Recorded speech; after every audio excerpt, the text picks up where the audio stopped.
and welcome to a special edition of Slice and Dice. We are going to be talking villains and vigilantes today. Welcome, gentlemen. Thank you very much for joining me. And since I missed it initially, I hear there's a new book cover.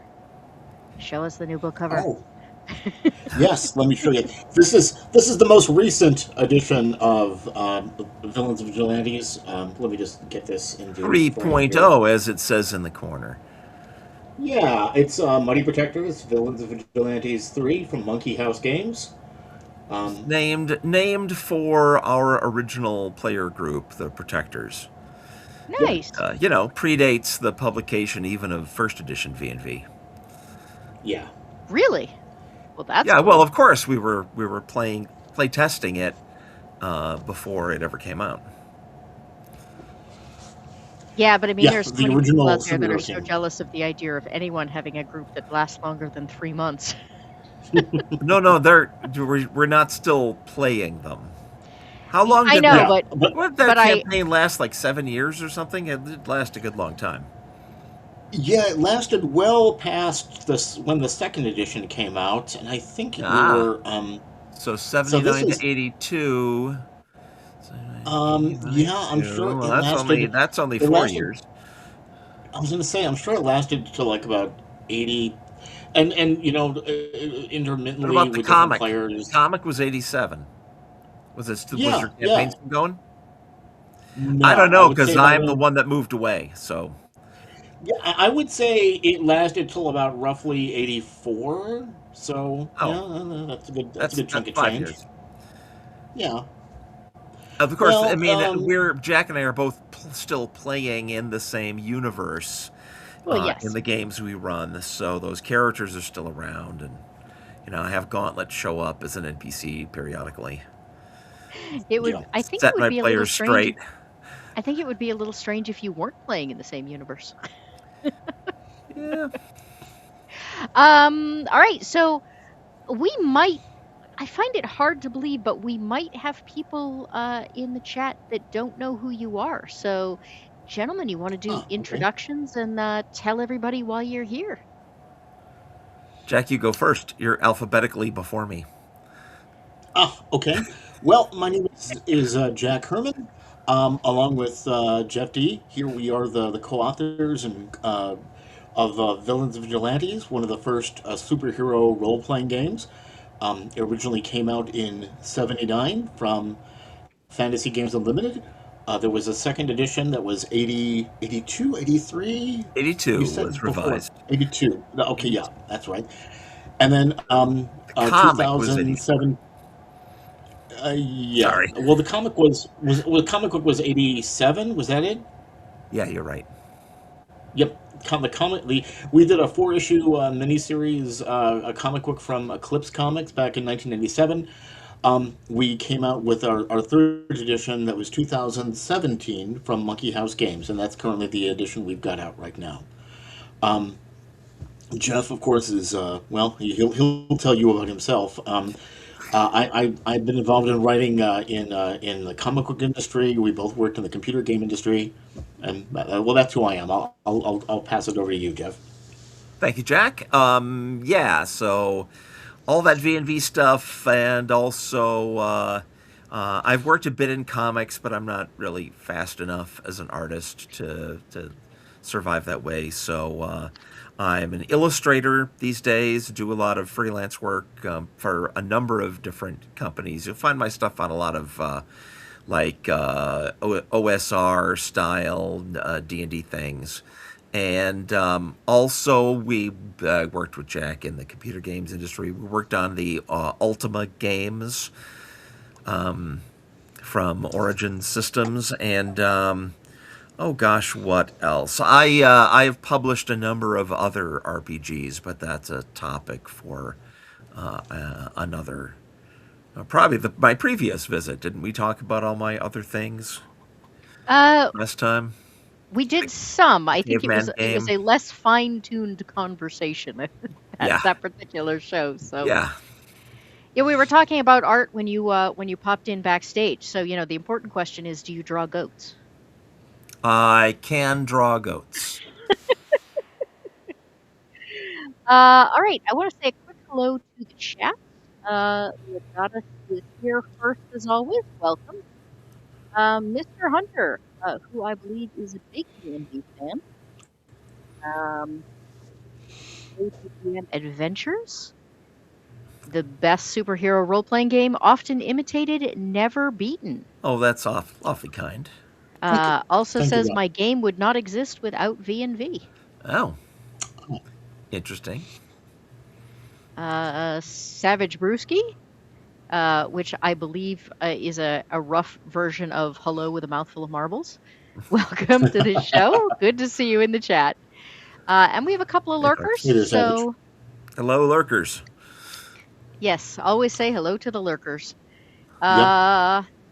I believe the Yarn Witch is still live, so we may end up with a little bit of a flood when she gets done her game.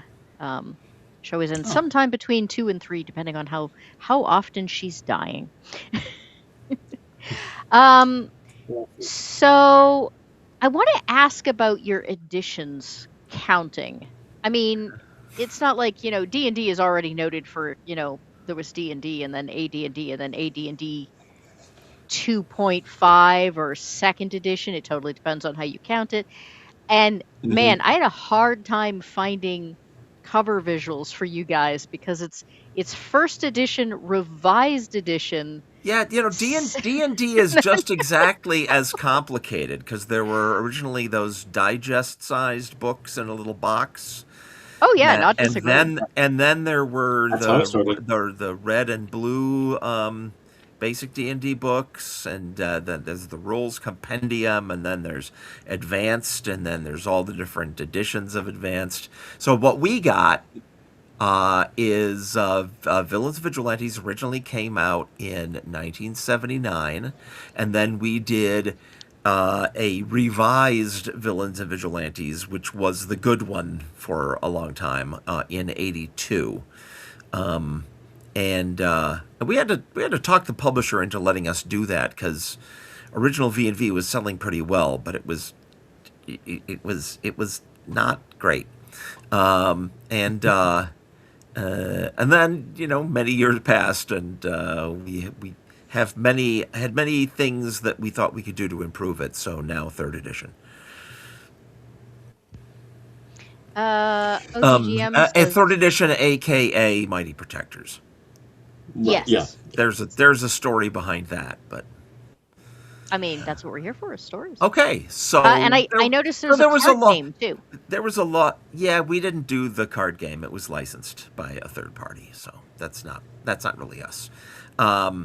The third edition is rebranded Mighty Protectors because of the resolution of the lawsuit we had to go through to reclaim our publishing rights, and we got the copyrights back, but not ownership of the trademark.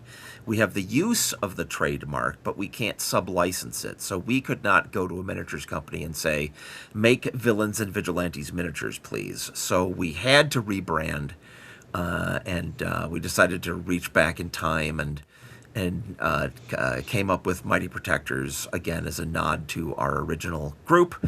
But it says Villains and Vigilantes 3.0 up in the corner. It is legitimately a third edition of V&V. Revised is second edition. But a lot of people never even saw the first one and think that revised is the original, which who knows? Yeah, I knew revised was the second edition. It's the one I've played. Mm-hmm. But I was very surprised when I couldn't even find a picture of the first edition. Yeah. Oh. They're out there.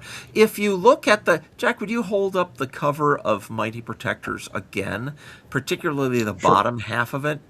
So the art on the cover of Mighty Protectors, if you look in the lower left, that is the room that the superheroes are running out through in original V&V, and then this corner of a red brick building that you see around the feet of our superheroes on this cover. That is the roof that the bad guy's standing on in revised V&V, about to throw a superhero off of it. And then here come the protectors, as if passing through multiple time portals into the present. I was going to say, you really did go back in time. That's great. Yeah. Yeah. We really wanted to bring it all together, so. Yeah, So did excellent that. concept. Did you do the art for any of the covers? I did the art for all the covers. Well, I figured I was safer saying any of the covers, just in case you'd missed one. Yeah, I do. I do much of the V&V art when I can. But there's a great artist, Todd Smith, who has done a lot of artwork for us lately, and he's awesome. Yeah. We have S. Odinson, I think. I have an autographed first edition somewhere I bought when it first came out and got to play with Jeff as GM. Yeah. Okay. That is awesome. I'm very jealous. I don't remember ever running first edition at a convention. But I probably did. It was a long time ago now. Yeah, that first edition is something that we sort of cobbled together when we were both kids in high school, and that very much was a real first generation type of role playing game, and hence that's why we felt that at that point. Once we started playing and doing more game design, and we kind of came up with our own new house rules for things.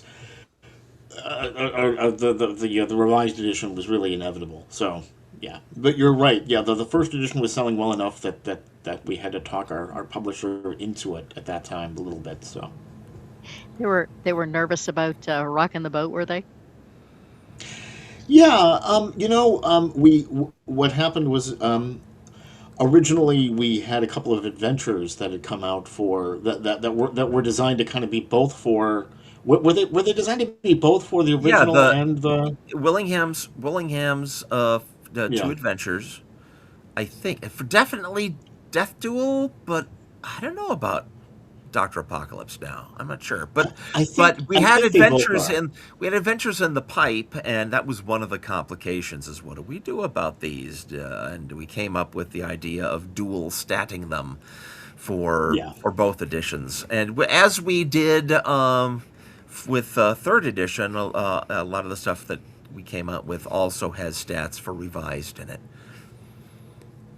That's probably a smart way to do it. There's so many companies that ease the transition. That's what we feel.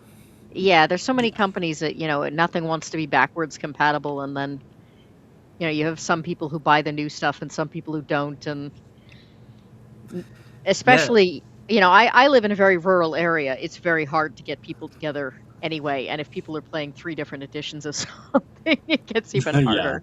Yeah, if we could all just be perfect from the beginning, then we'd never need new editions.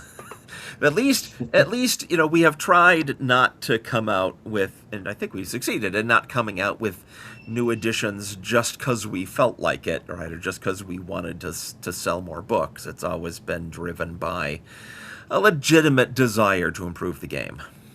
So you're not Games Workshop. Yeah, I'm not going to point any fingers. but that is accurate. We are not Games Workshop. I make jokes about Games Workshop and they're every 3 years. I've never heard that rumor before, but that's not us.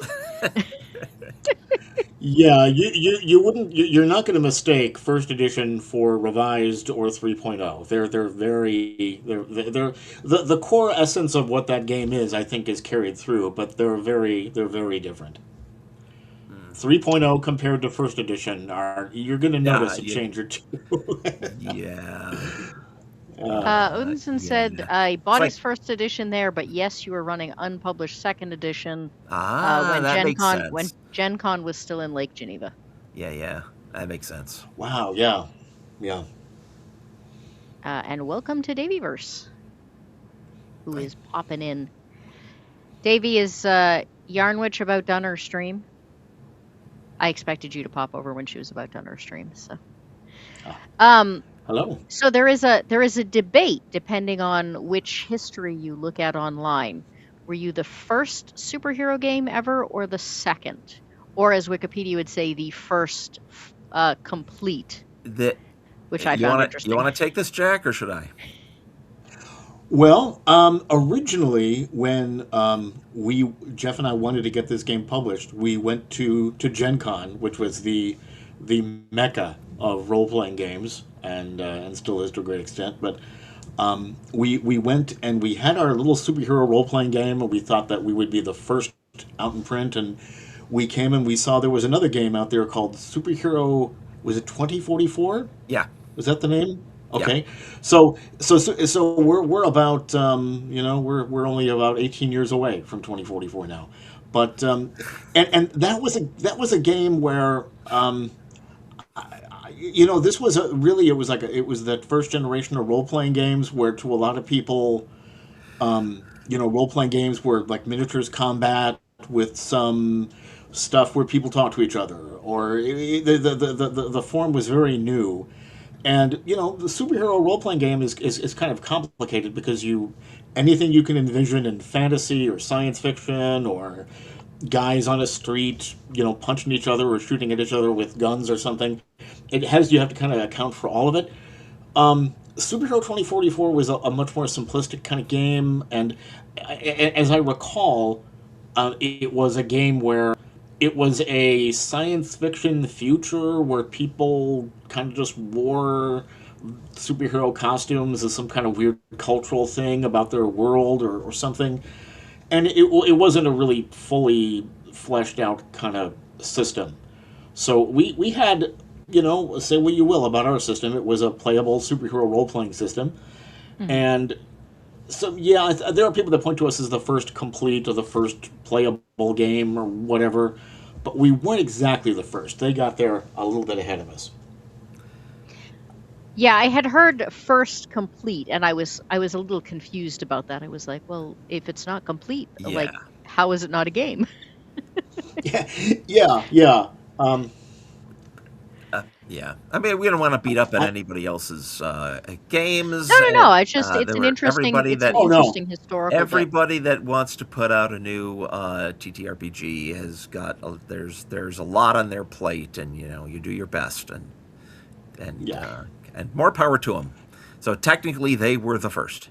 Yeah, it's just an interesting historical, and like I said, it's it kind of varies depending on where you're looking online. So I was curious as to what Yeah. like I said, I like the stories.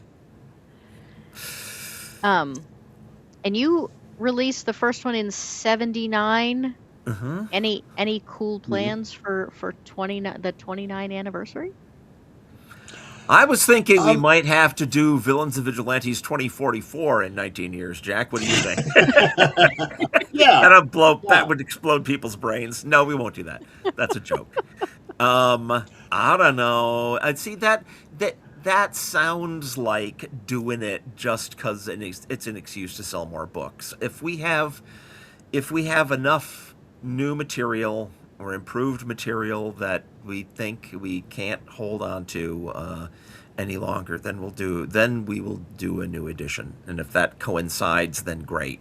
If we might do something else, and maybe not quite as big as a whole new edition. I don't know. We don't know yet. No, I mean, nothing I has was been thinking more announced. like throwing a party. Oh, I did we that. could certainly do that. I did that down here in the Austin area when Mighty Protectors came out. Have a Jack didn't get to the go. launch party. He's in Illinois. No, Yeah, I did. I ran a yeah, launch party. I dressed up as Jeff was Shatterman, in. and we had other people in costumes go to a local barbecue place, and our superheroes had barbecue. Wow. Well, cool. there needs to be photos posted of this if you've got I was photos. just I'm gonna sure you say, do. are there pictures? Yeah, Yeah. pictures or No. it didn't Yeah. happen. Yes, and no. You're not going to see them.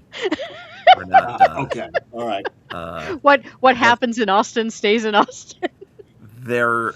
Yeah. Uh, yeah. There's a picture of me in a different Halloween superhero costume as Night Owl that Jack might remember. Oh yeah. Yeah. I still had my physique. That wasn't too bad. All right. What else? What else you want to know? Uh, you want to tell us a little bit about You, the adventures for B&B? oh boy. Well, um, so there have been a lot, mostly for revised because the publisher that had it in those days did a lot of adventures. We are unfortunately just me and Jack. We ran a Kickstarter, and we promised a bunch of things, and we're still working our way through them, and so we are behind. And apologies to everybody out there, but we will get it done. And that includes a new adventure from Jack, which he can talk about in a second when I stop blabbing. But there's other stuff we still owe to people, and we're trying to really get our feet back under ourselves and move forward. So what we have so far is a number of PDF only products on drive-through, villain books called faux files, and gang guides, which are groups of lower powered minions under a theme that you can team up with a bad guy. And there are some mini adventures like the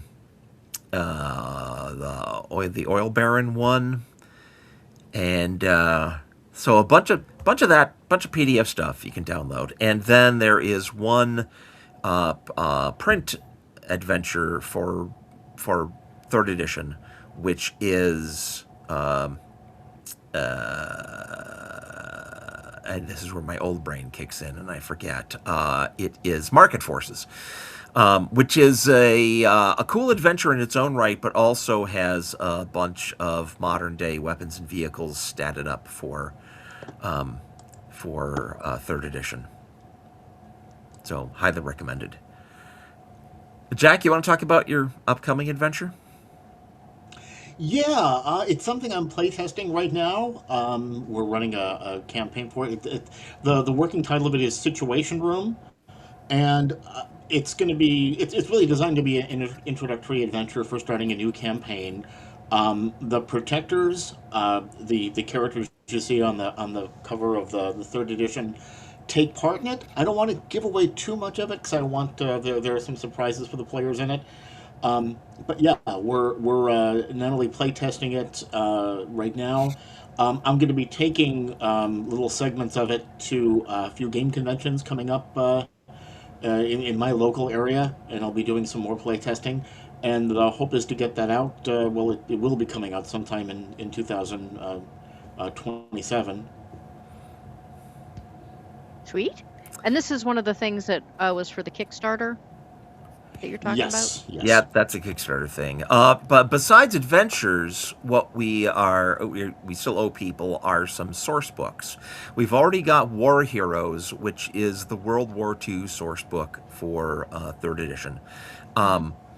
It was the playtest campaign for the third edition rules. My friend Brian Adams ran that thing, and that it lasted the duration of the lawsuit, which took 5 years. So at the end of his World War II campaign, we actually got out the end of other end of World War II, and our characters in his campaign were rolling into the 50s, and it started being more about flying saucers and things. Brian gathered up all of the characters he generated, all the maps he made, all of the vehicles that he designed, right? The World War II hardware, special case rules for, you're crossing into enemy territory, do you get picked up on radar, anti-aircraft fire, all that kind of stuff, which I think is really cool. And alternate character generation if you want to do more of a Nick Fury, Howling Commandos, or Easy Company kind of adventure. That's all in there. And we never did source. Well, we did. There were source books for revised that were licensed from comics, right? That what's The that team DM did agents? the huh? The DM agents.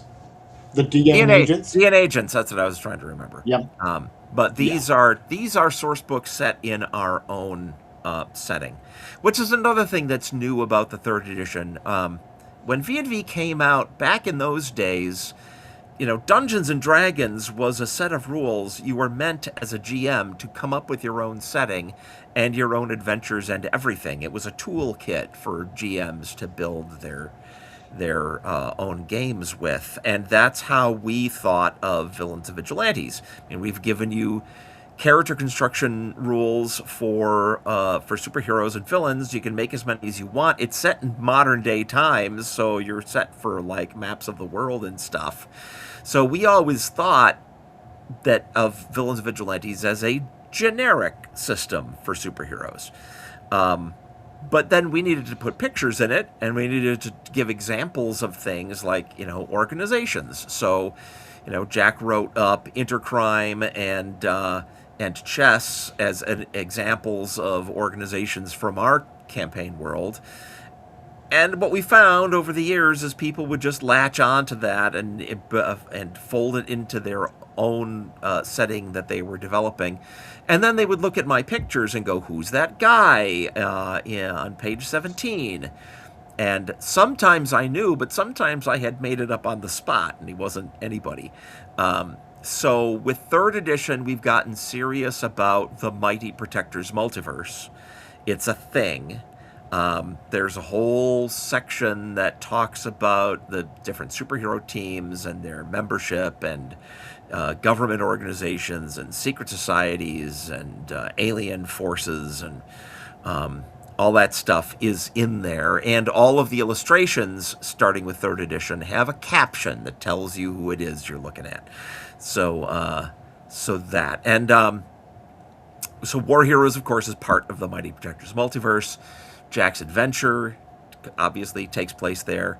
I have finished writing on Tales of the Unseen, which is our monsters source book. In the Mighty Protectors multiverse, it isn't mutants that your average man on the street hates and fears. It's monsters. And using Tales of the Unseen, you'll be able to run campaigns where the players are good monsters who are hated and feared by society, just the way the X-Men are in Marvel. Or you can use it just to create monsters to throw at your superheroes. It'll work for that too. And then we got a big space source book that some work was done on it. And Jack and I are going to jump both feet into that once all this other stuff is out. And then we'll be caught up. Then you can start talking about new things. Yeah, That so seems like we're quite going to the put together mouthful. all the... Oh, yeah. We're going to create the infrastructure for a complete superhero universe. And, of course, the universe that for our game is the Mighty Protectors multiverse. Something that when you get the game and you start your own campaign, you're part of, because you're another alternate world in our multiverse. So That's why we made a point of it being a multiverse, which everybody's right. doing now. I mean, we're not special in that regard, but Well, they copy that from us, I think. Huh? you think? I You think. think? Yeah. Yeah. It's smart. It's smart. So yeah. I mean, you can always there. And while the hooks are all in there, if you want to play in our particular sandbox, it's easy enough to set that stuff aside, make your own world, but you still can be part of that multiverse, because why not? Everything. And yeah, then you can dimension travel and meet the protectors if you wanna. Do you want to? Yeah, absolutely.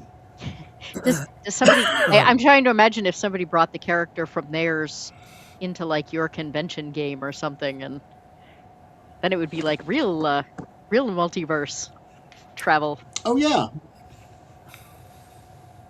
Yeah, that would be cool. I don't encourage that, I mean, but but it's not that it hasn't happened. It's sure. when you have a convention event, you want to deliver the most guaranteed positive experience for the players that you can, and the thing about letting people bring their own characters is they may throw a giant monkey wrench into what the adventure is about. So Yeah, can't convention always do games that. are. No, but I've had guys come back and say, I played Gilgamesh the pre-generated character Gilgamesh that I make available to my players. Right, the guy played him last time he was in one of my convention events. Am I having Gilgamesh again, and can he play him again? There's been a lot of that. Hmm. I mean, it's nice to know that they enjoyed your pre-gens. Yeah, yeah. I'm going to be using those pre-gens when I run my play test at the conventions too. So they'll the play testing I'm going on, we're using those too. So those characters are going to be bashing through this thing quite a bit. The pre-gens are always so. When I do conventions, I tend to take a whole bunch of indie games to conventions with me that people might want introductions to, and I always tell whoever made whatever games I'm taking, like, I need a 4-hour adventure in pre-gens because I can't come up with 12 4-hour games for one weekend. But I'm always really nervous about whether or not people are going to like the pre-gens, because that can really make or break a game, and I try really hard to make sure everybody has, like you said, the best experience possible. So, Yeah, we have I bet you bring a few more than they're going to be able to use, so they got some leeway to pick things that they like, right? That's what I do. I have tried to do that, and then I've discovered that there are some conventions where if I have 10 pre-gens, it doesn't matter if I said I can only take 8 players. The convention will give me 10 players. Oh my. So it depends a little bit on the convention. That's a better problem than you've got 8 seats and 3 show up. That happens. It happens to the best of us. Yeah, I only made one convention this summer because Yeah. one got canceled. One, we had travel issues.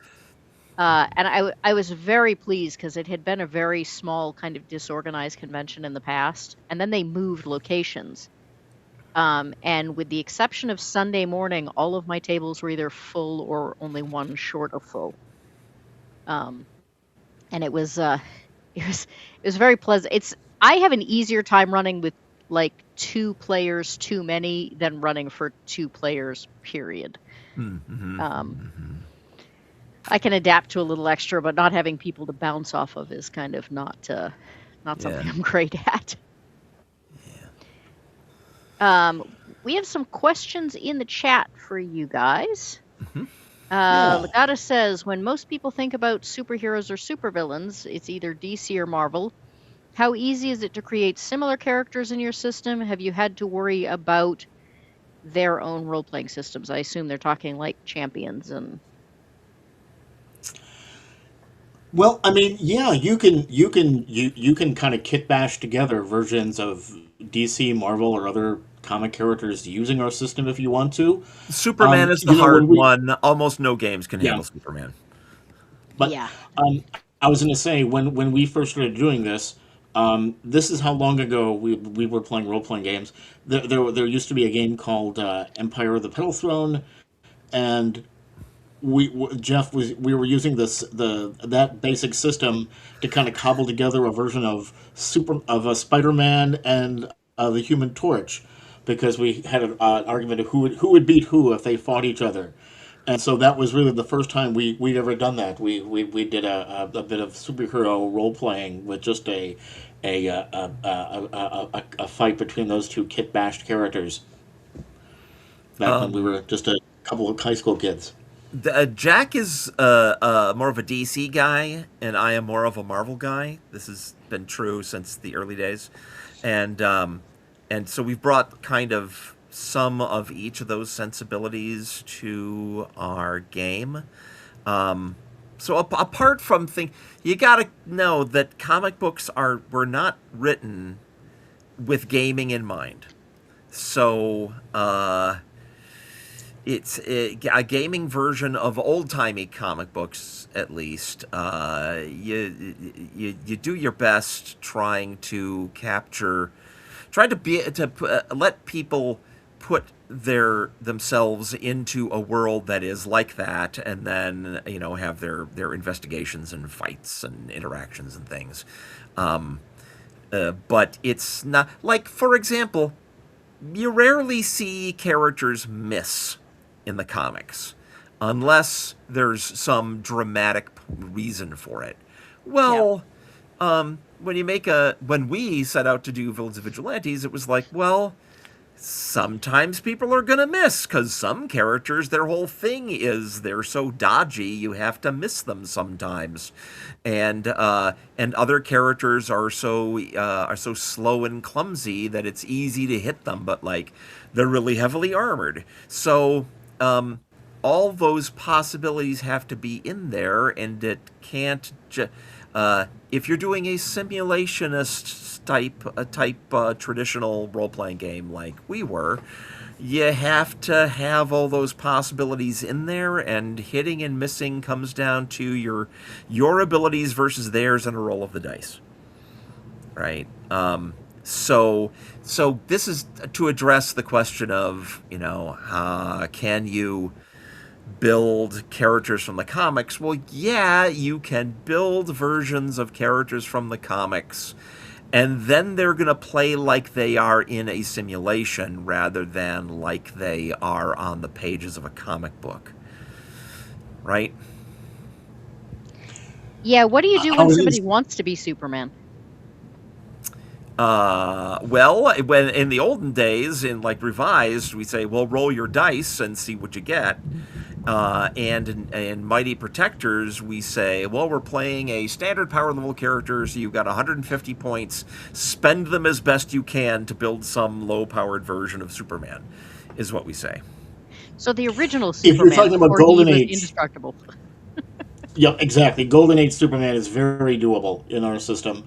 Um, I mean, I'm just going to say that Jeff said I'm more of a DC guy. If I have to choose like the best superhero comics ever made, I would say um, the Stanley Jack Kirby initial run in Fantastic Four is the gold standard for superhero comics, in my opinion. Although beyond that, yeah, I do love a lot of the DC stuff. I think we definitely lean more like Silver, Bronze Age, and just a little bit beyond. Than necessarily modern superhero comics today or whatever. I don't think there's much that's ever appeared in comics that you can't do with our game, but that to me that's the kind of sweet spot for superheroes, and that just might be my generation or whatever. But that's really what we've looked at for doing most of that stuff. Yeah, I mean, I always tell people I'm not a big Superman fan because the minute he enters the scene, there are no more stakes. Like, he will win.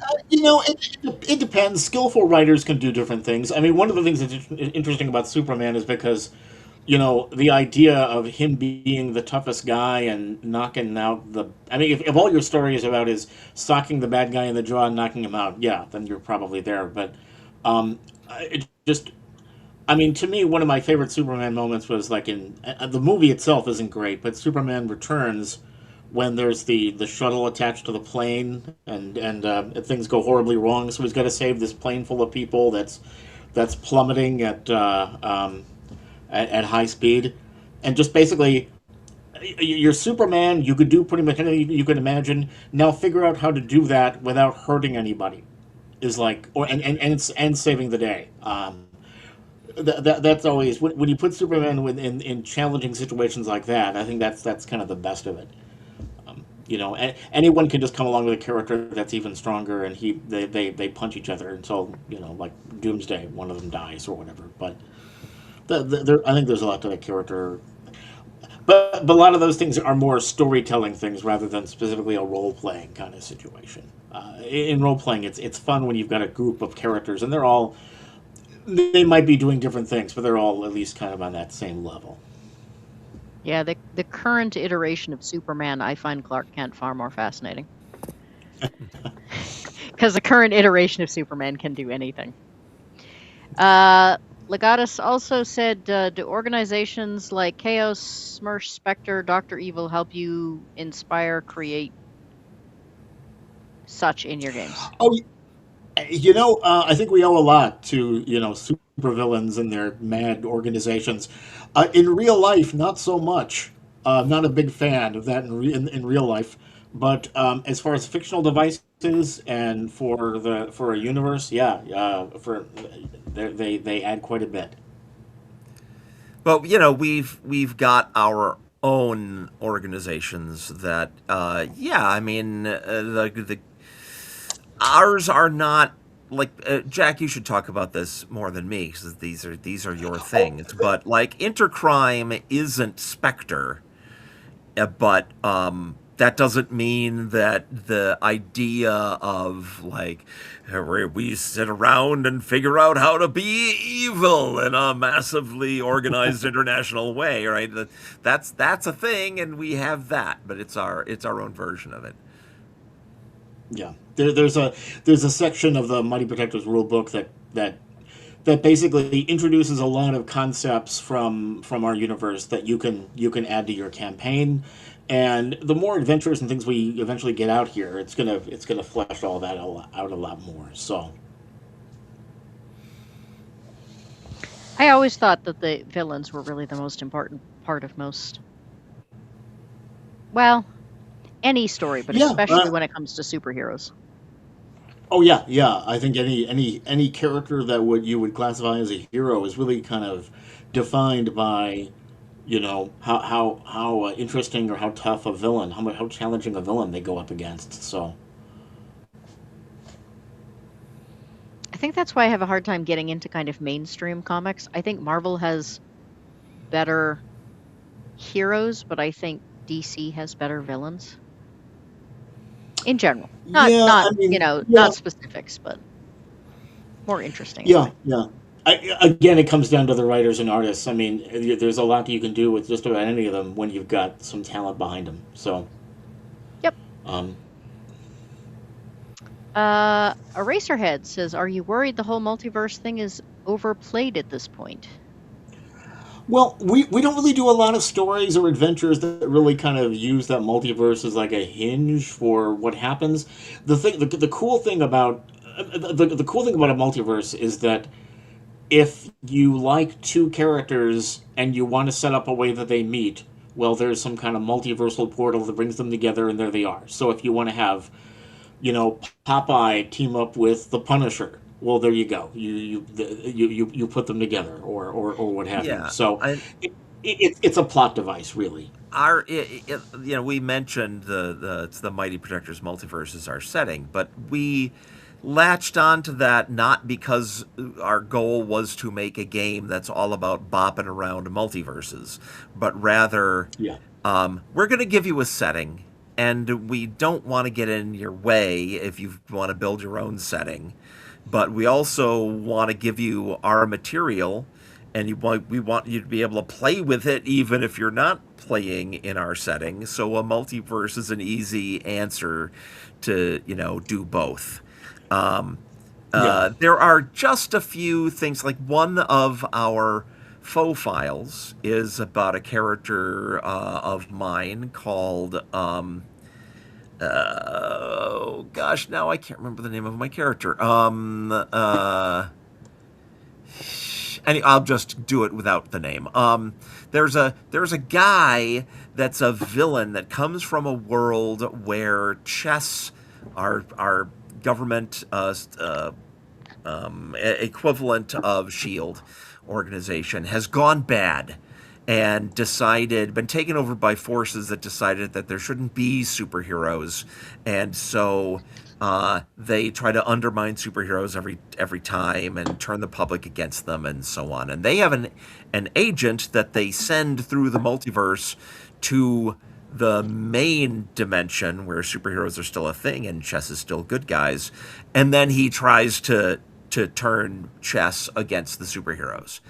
But then there's another version of him, which is the same guy from a universe where there's been a disaster that has destroyed the Earth, and it's post-Holocausty, but he's a big fan of superheroes. It's the same kid from a different version of reality, and he comes to Earth to try to prevent chess from turning against superheroes, because he's a big fan of superheroes and he knows how they were supposed to be, and he wants to preserve that. So it's a villain that's sometimes a hero, depending on which universe he's coming from. So we've done stuff like that. Hey, Um, if there are universes where Tony Stark can become Doctor Doom instead of Iron Man, then Yeah, and you kind of gotta have a multiverse if you're gonna have like, Egyptian god and Norse god and Greek god and North American Indian god inspired characters, and say that all that stuff is true enough that there could be characters from those pantheons, right? That's already a multiverse. It's just a question of how far you're gonna say that it goes, hmm and as of third edition, it's like, okay, everything. It's just everything. Yep. Technically, all other RPGs exist somewhere in the Mighty Protectors multiverse. Really, if you wanna do that, you can bash games together. Let's see, what else have we got? This isn't really a question, but Tank Ferret said real power scaling is in the writer's bias. Superhero RPGs are a tough nut not to crack. Villains and Vigilantes, Marvel, and Heroes Unlimited get it right in that order. Oh, thank you, Yeah, thank that's a you. nice compliment. Thank you. OGGM says, why are superhero RPGs not more popular? Literally the mythology of America. Every Halloween you see hundreds of kids dressed up as supers, but no one wants to play supers. Jack, you got a Hmm. hypothesis? I don't know. I think that I think we live in a world where people think of role playing games in general, and they have that in their head tied to the idea of the fantasy genre. You might say the same thing with science fiction. Why isn't that more popular? But for some reason, I think there's still that association with fantasy and role playing.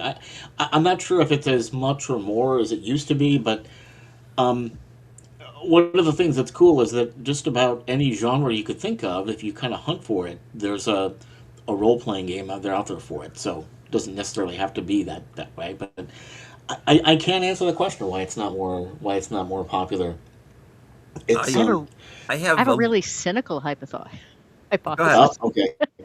No. I want to hear Well, yours let's hear what first. you guys say, I want to hear Jeff. Jeff's first, and then Okay. I'll. So over the years, not so much lately, but I don't think that's because the society has changed as much as I've built more of a long-standing group of players who've already passed this test, right? But for a long time, when I would run superhero games, I had a lot of trouble with players not wanting to buy into the premise of you've got great power and great responsibility, and you kind of are supposed to fight crime and protect people, other than as opposed to in D&D, even if you're a good guy, it's all about going into a dungeon, killing monsters, and taking their stuff, right?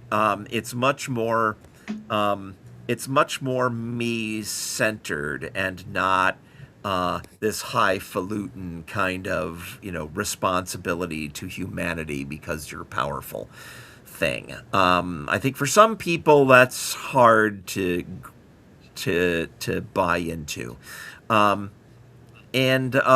and even in like, look at all the superhero movies that there have been over time and count the number where the bad guy is like related to the superhero's origin, like got their powers the same way, and so the superhero has a personal responsibility to fight that one villain because of that, or they're there's some connectedness there to justify the superhero having a personal reason to fight just the one bad guy in just that one movie, right? That's kind of I think we're getting away from that finally, but that's more the kind of thing that your average person who's not already a superhero fan can relate to a little bit more.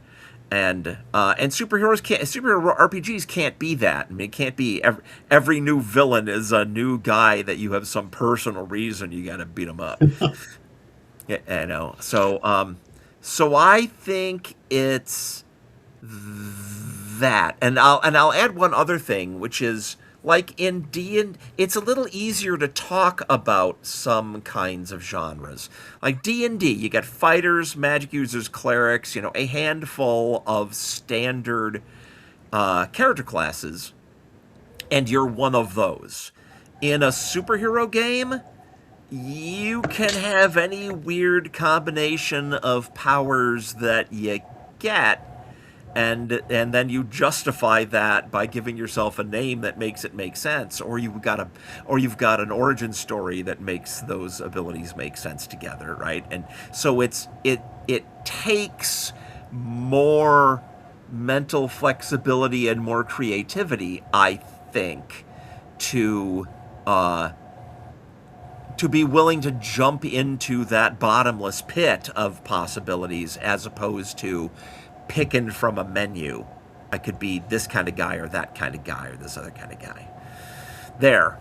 Some of that was pretty cynical. Did I get in the same territory as you, Goat? You did. I'm really interested in the shopping analogy there, though, that decision paralysis is it. That's actually, that's an interesting theory, and I kind of like it. Because and I think that's one of the reasons why Villains and Vigilantes, with its random character creation, was successful. That's a thing where at least then, if you don't have an idea, you can roll dice and make something up. And we still have that in third edition, though now we have layered on point balancing, so you can have randomly generated characters, and they're customizable, and you can balance them better. I wonder if that's why point buy games don't seem to do as well as dice rolling games, because then there are more decisions to make. Yeah. I mean, even Champions had some addition. I know because I played in a friend's game of Champions that had random tables for rolling up what your powers were. And one of my favorite characters is somebody I rolled randomly in Champions. He was the Schnoz. The Schnoz has heightened sense of smell. It's precognitive smell. He can smell crime before it happens. And he's the Schnoz because he wears this great big plastic nose as part of his costume, and a trench coat and wide fedora and a couple of six guns, right? And he goes out fighting crime as like the Shadow, except that his thing is he's got this amazing sense of smell. And I've built Villains and Vigilantes versions of him, and he's one of the pre-gens I bring to my games at conventions. But he's inspired by the 1930s comic singer performer character Jimmy Durante. Some people will know who that is, and he's got a very distinctive voice. If you can't do the voice, you can't play the Schnoz. Well, Legatus had another question that I think you've just answered, but let's hear it. So I was going to say, so my cynicism is that having worked for many years in both, let's see, how do I put this gently? I worked with the population of the mental health system that was in fact violent and unpleasant. Wow. But I also have run games for 30 years and seen a lot of murder hobos. And my theory on superhero games is that people want powers, but they don't want to be superheroes. And that if you actually gave an awful lot of people in the world superpowers, you'd end up with far more villains than you would heroes. I think that's probably true. Do you? I don't want to get political. Yes, not allowed on this channel. But one thing that's interesting. Oh, I'm sorry. Go ahead, Jeff. I will say that recent events lead me to believe we'd have a lot more villains than I'd like, and that the balance would be a lot more equal than I'd like. But I don't think most people would be villains. Mm, There, that's my I take. not political, just sheerly psychologically and sociology. Okay. I think we'd be in trouble. But then I said Well, I am quite cynical. So when we first came up with the Villains and Vigilantes, the idea that was that you would stat out a version of yourself in real life, and you would give yourself superpowers. Because again, we kind of came at this with a simulationist mind frame where we wanted the games that you play to be, to be kind of like a comic book adventure. And at that time, thanks to Marvel, a lot of superhero comics were not 50-50, but like a good chunk of that story was, here's the hero in his real life and the difficulty he has with this aspect or this character or this person. And so when we first started doing this, we played versions of, oh, my apologies, sorry, let me shut this off. Um, Versions of yourself with superpowers. So the initial playtest game we had were our friends that basically the characters we were playing were all ourselves. We were all going to the same high school and all this sort of thing. And so parts of the game were figuring out how you could get away to make the team meeting and not have other people realize you were gone, or keep your identity preserved and that sort of thing. Um, so I mean, yeah, that if people were more likely to become a villain, our game kind of put them in a situation where they had to kind of face that here. They had to dig deep and find that heroic element of themselves to play. I see So we have a question. Where did playing yourself come from? It came from, it's an RPG. It takes place in modern times, right? And your character is going to get to be a cool guy that's like the public loves them and they've got superpowers. Are you really going to want to be that in a world where you know that you personally are somewhere else not being cool? So it just seemed obvious that why not?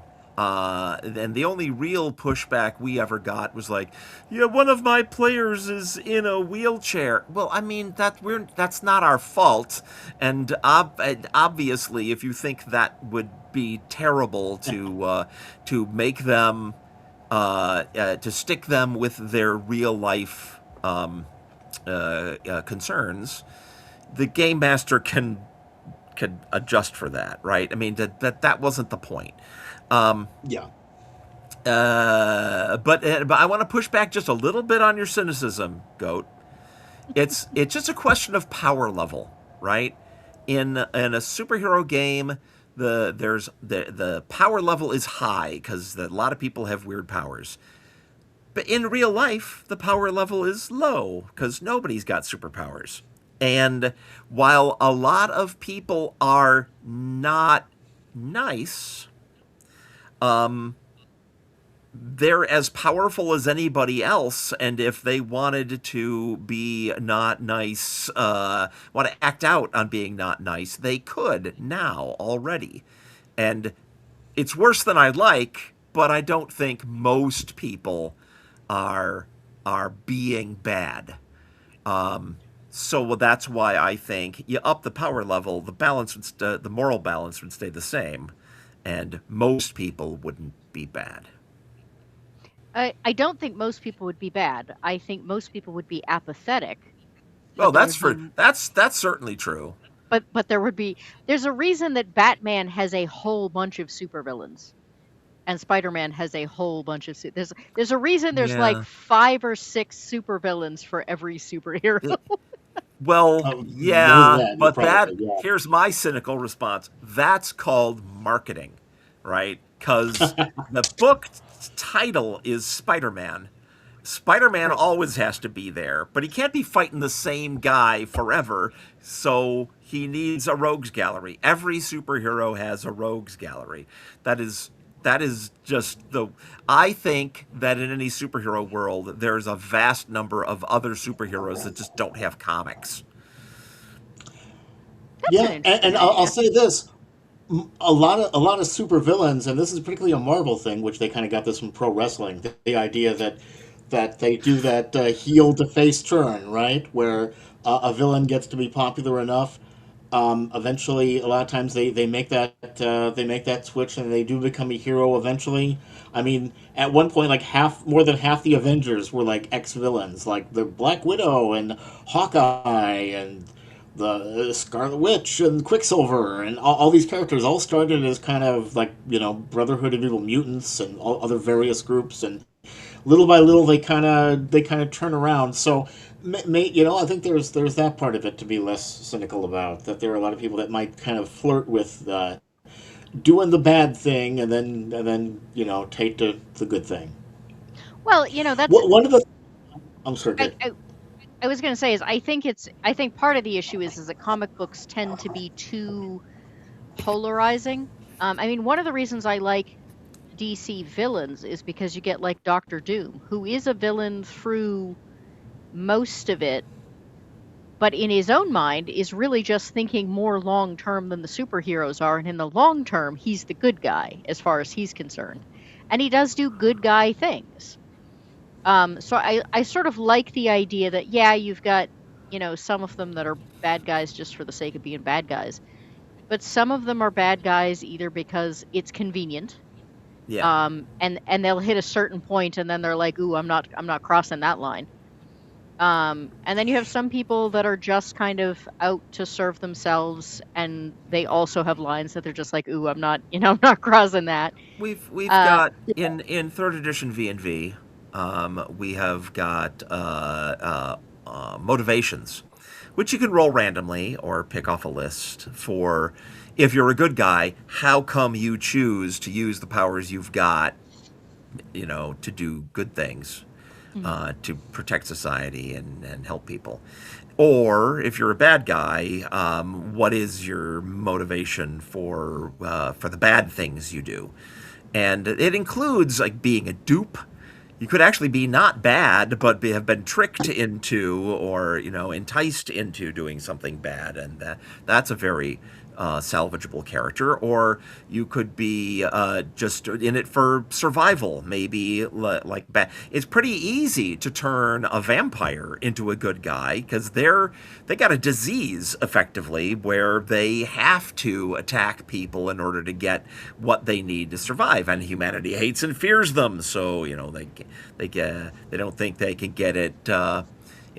Just from humanity's sympathy. Um, yeah, there's all kinds of different reasons for being good and for being bad. Um, I'm I agreeing with was you. I was going to ask you about this later, but this is a great segue. So I have recently had this fascination with rewatching a whole bunch of television series from like 2000 to 2006, where they did Mhm. all of these kind of gritty, real world ish superhero things like the 4400 and Alphas and Heroes. Did you guys ever watch any of that stuff? All And of it, all of it. all Yeah, all yeah. the things. Sure. All Um, very very disappointing in the long term. Sad to really? say. Yeah. What did you find? I mean, Um. I think Cause, everyone found Heroes I it think just everyone it found Heroes disappointing, but well, yeah, they got hammered by the writer's strike and things, but I always um so I'm a comic book fan. So you do a thing that's kind of like comic book superheroes, and what I'm looking for is for it to go all the way to being comic book superheroes, and none of those shows ever did. Right? You didn't get the costumes and the fighting crime and the forming up teams and all the good juicy superhero genre stuff that I'm craving. Even look at the Marvel Cinematic Universe. It took them years, really, to turn the cinematic universe into a fully fledged place full of superheroes. Even the Avengers movie, it's like, well, there's these like how many five guys, uh, Yeah, yeah. however many it was. That's it. That's the superheroes in the world. We put them all on one team. That's it. right? And it really, superheroes make no sense except in a world where that whole fad of dressing up and having a secret identity and a name and your weird powers and going out and fighting crime, that has to have developed and become accepted by society. Otherwise, you don't have a superhero movie. You got a weird guy in a costume with some strange powers doing things movie, in my opinion. Or with those TV shows you were talking about, you got a bunch of weird people with powers but never quite gelling, never turning into what I wanted it to be. That's what I mean by So disappointing. the first season of Heroes was your favorite out of the whole thing, then? I haven't rewatched it recently, so I'll take your word for it. They don't get costumes, but they do in fact team up to beat the bad guy. So, Yeah, um, yeah. but Closer, but I mean, I want the whole thing, or I'm disappointed. so in the original X-Men, when Wolverine looks at their outfits and says, "You guys go out in these things," and Scott says, "What did you want? Yellow spandex?" Your answer is yes, absolutely. Hell yeah, and of course, and they eventually do. They eventually Yeah, do, eventually right? I mean, they were. I there's Yeah, mean, so many, not really. so many. You had to go to Deadpool before you got the Yeah, yellow. eventually. That's what I'm talking about. yeah, And yeah. you know, um, I was about to say something else. Uh, the I've lost it. Go ahead, Jack. No, my review of these kind of shows is a lot more generous because I remember growing up and like there would be some movie like Walt Disney would put out Condor Man, and if you were a superhero fan, you went and you saw that movie and you supported it, even though it was kind of dumb, just because that's all you get. Yep. To Yep. me, I'm constantly amazed at the flood of superhero stuff we've had here in the 21st century. I think back in the 90s when the Matrix came out, I think that was like everybody looked at that and went, "Oh, pretty much any kind of superhero comic book thing that you can imagine we can do now with this technology." Okay. And little by little, that's it kind of started with like lower budget stuff like Blade, and then eventually it kind of worked its way up to X-Men and Spider-Man. But now you can do pretty much anything you imagine. And yeah, to me, when I look at that stuff, I'm still judging it on the scale of me as a little kid watching that stuff. So I'm kind of okay with it, but I understand what Jeff's talking about. Yeah, I think you're right about that too. It's kind of that glass half full, half empty thing. Just getting back to the idea of like playing yourself as a superhero in the game, one of the things I used to really love about that is, of course, since you're playing yourself, we used our local area as the place where things would happen. And, like I would run a game over the weekend, and then like later on that week, someone would say, "Yeah, we were driving over last week past that building where the supervillains were. We had that fight there." So you're Yeah. referencing you're walking out in Yeah. the real world, seeing stuff, and you're equating It that with things you have the experience it's you had. actually, yeah, absolutely. We had some great campaigns on that premise. The real problem with the premise of playing yourself in a superhero game is like round about the fourth or fifth time you start a new campaign and you're your fourth or Yeah, fifth different version of you as a superhero. Which, yeah, once you got a multiverse, hey now that actually could yeah, still work. I yeah, I yeah, feel like if you start out playing yourself, then that's something my character would do becomes a lot weirder. Yeah, yeah, that's something I would do. yeah. That's not Because weirder. when That isn't that just normal? well, It does take a lot less of a stretch. I mean, I love playing RPGs where I am a vastly different kind of person than I am in real life. I love that too. But there's room for the playing yourself thing. yeah, I mean, I know. So I used to play a lot with a guy who was blind, Yeah. and he would play every sort of character imaginable, but whatever visual enhancements were possible, he was Yeah. taking. Uh huh. Um, he had lots of variety, but his vision was always going to be great. Oh yeah, yeah.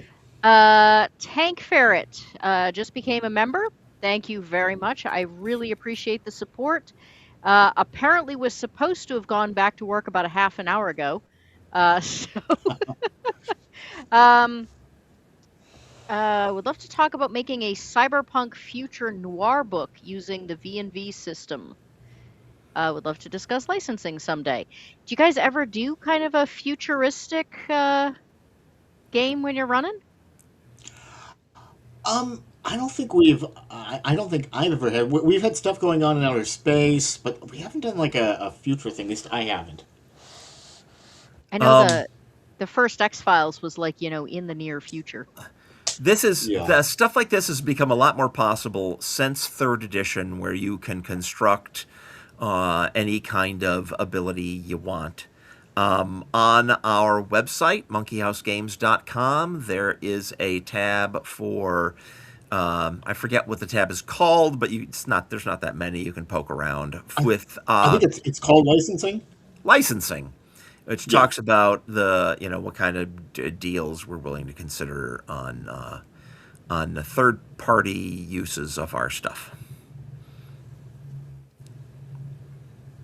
Yeah. Kermode Bear said, I find superhero vigilante versus the established law enforcement order an interesting thing to explore on a moral philosophical level.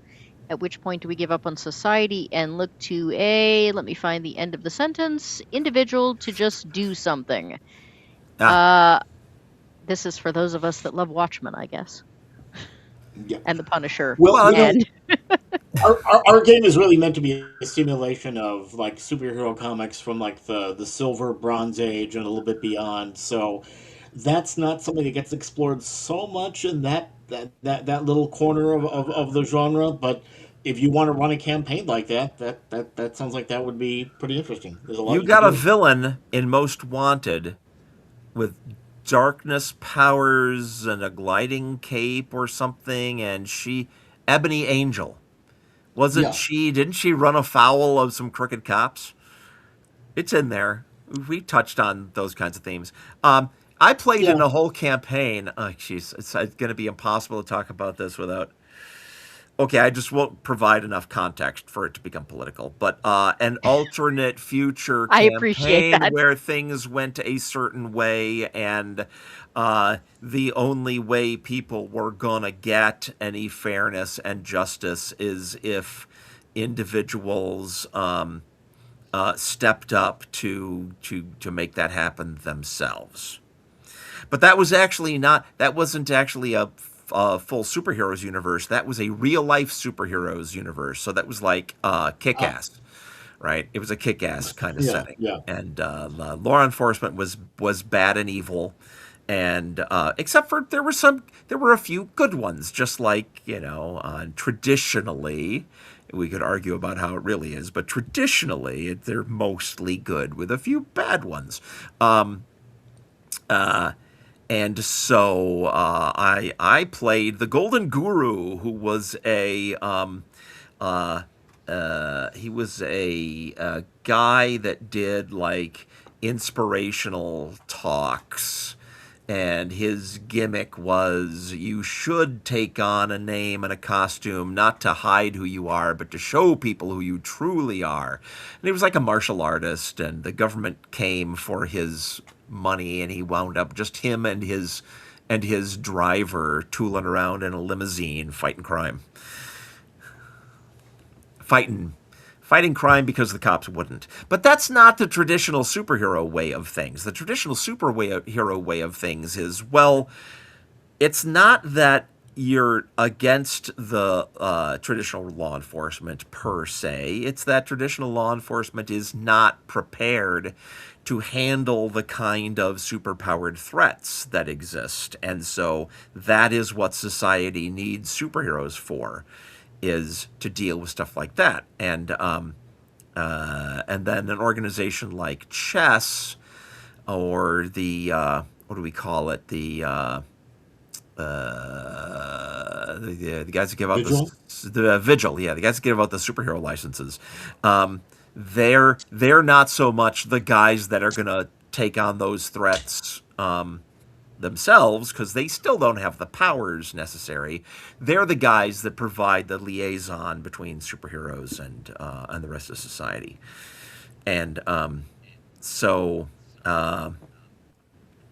This sounds more and more like The Boys, where you have the organization that's overseeing the superheroes.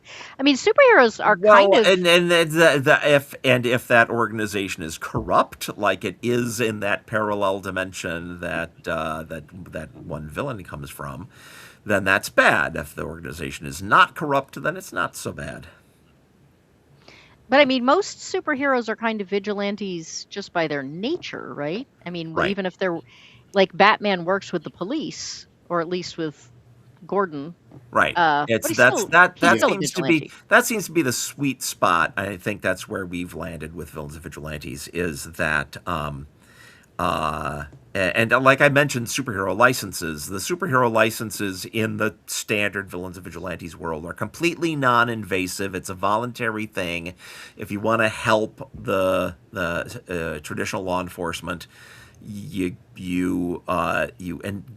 carry this card so you can prove that it's you, because anybody could show up in a big plastic nose and a fedora and a trench coat and pistols and claim to be the schnoz, right? Though they have to be able to do the voice, right? So that's what the ID cards are for. They're not for anything else. The cops don't. The government doesn't require like a detailed list of all of your powers. There's no testing. There's um, well, It's there's not like the mutant. there It's not like can the be mutant registration. there can't no. It's not like you're not forced to register.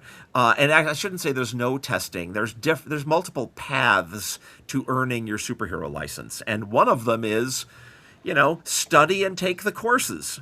And you fill out the course because it's not about what powers do you have. It's can you handle the responsibility of going out in the streets and looking for bad guys doing things and trying to stop them. So that's one path. Another path is team up with somebody who's currently licensed and get their support. And another one is don't even try to get a license. Go out there and fight crime and try not to get in trouble. And eventually, you may have to submit to the licensing program just to get the job done, or maybe you don't. Maybe you just continue to be unlicensed, as it's not illegal per se, any more than it's illegal for a guy in the street to try to thwart a bank robbery that he sees. There's potential legal fallout from that. So it's complicated. I don't know why, but did you ever see Megamind? Sure. For some reason, having this conversation, a lot of what I'm thinking of is the scene where he says, "You're a villain. You're just not a supervillain." He says, Sure. "What's the difference? Presentation." So sometimes there are superheroes and sometimes there are heroes, and the difference is presentation. So back to the schnoz. No, boy. Can you use your system for silliness, like making Duck Dodgers or Marvin the Martian or Yosemite Sam villains? Bugs Bunny is the hero, or is it human only, more serious? Great question, Jack. I'm going to take this one too, but then anytime you've got more to throw in, tell me. My friend Brian Adams, who wrote the War Heroes sourcebook, also tried to do like a funnier superhero campaign, more like not Kick-Ass per se, but if you ever saw The Specials,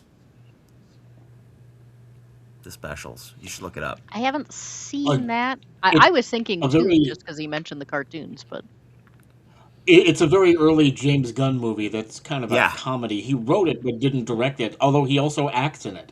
Yes, he is I'll Minute have to Man. look it up.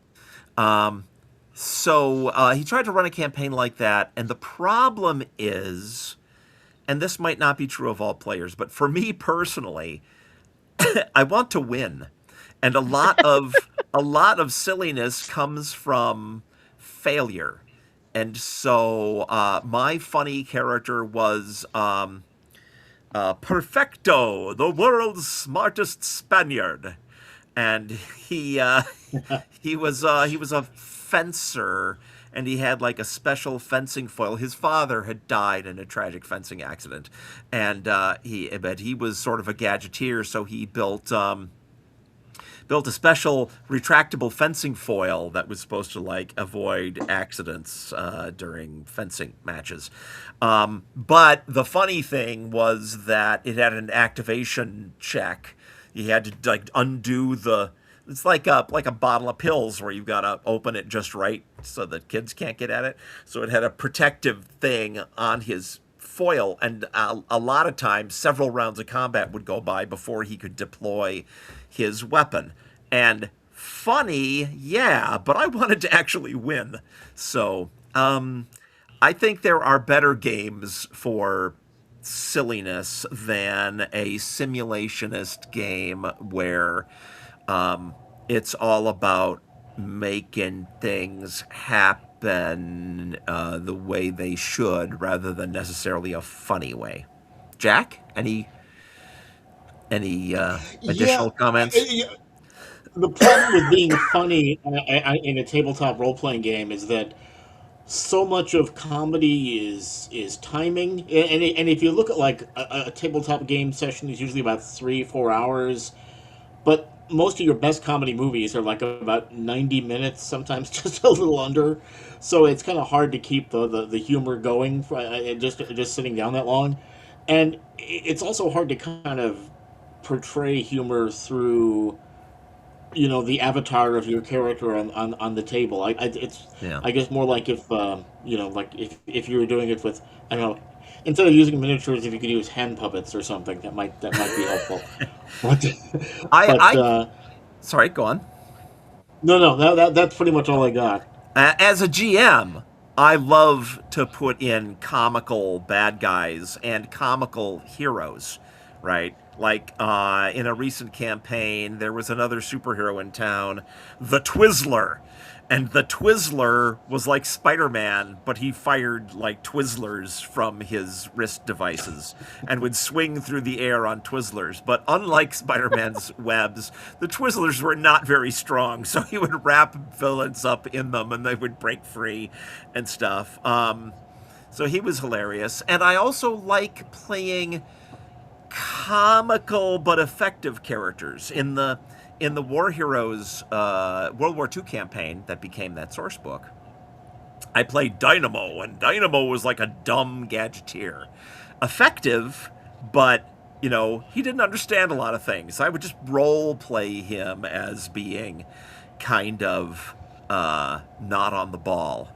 But in terms of the actual battles, his silliness, like the tick, which somebody just mentioned, right? The tick doesn't lose because of being silly, right? It's not about that. It's his personality, and you could totally do that. You could do that in any RPG, and I do often. So I agree with Tank Ferret. If you're looking for something, Warner Brothers-esque, Toon is really better suited. yeah, Yeah, I mean, you can cram most genres into most systems. I mean, it's one of my they issues did with D&D they these days. they did a expansion to Toon that was like science fiction and fantasy and superhero stuff for Toon.